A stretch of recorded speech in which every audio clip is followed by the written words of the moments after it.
ఈశ్వరుణ్ణి చూపించాలంటే తన పొట్ట చీల్చుకుంటూ రావాలి. కాబట్టి తన మరణం తథ్యమని గ్రహించిన ఆ గజాసురుడు శివునితో, స్వామి, అహంకారంతో నేను చేసిన తప్పుని క్షమించుడి.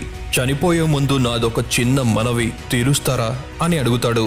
అందుకు సరేనంటాడు మహేశ్వరుడు. నేను చనిపోయిన తర్వాత కూడా ముల్లోకాలు నా శిరస్సును పూజించేలా మీరే చెయ్యాలి స్వామి అని వేడుకుంటాడు. తదాస్తు అని శివుడు వరం ఇవ్వగానే శ్రీ మహావిష్ణువు నందికి కనుసైగ చేస్తాడు.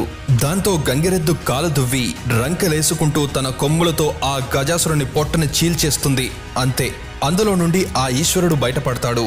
అప్పుడు శ్రీ మహావిష్ణువు, స్వామి, మీరు ఆలోచించకుండా ఇస్తున్న వరాలకి ముప్పతిప్పులు పడుతున్నారు కదా, ఇకనైనా కాస్త ఆలోచించి వరాలు ఇవ్వగలరు అని వివరిస్తారు. తన పతిదైవం వస్తున్నాడన్న వార్త తెలుసుకున్న పార్వతీదేవి అభ్యంగ స్నానం చేయడానికి వెళ్తుంది. ఆ సంతోషంలో తన మీదున్న నలుగుపిండిని తీసి ఒక బొమ్మను తయారు చేస్తుంది.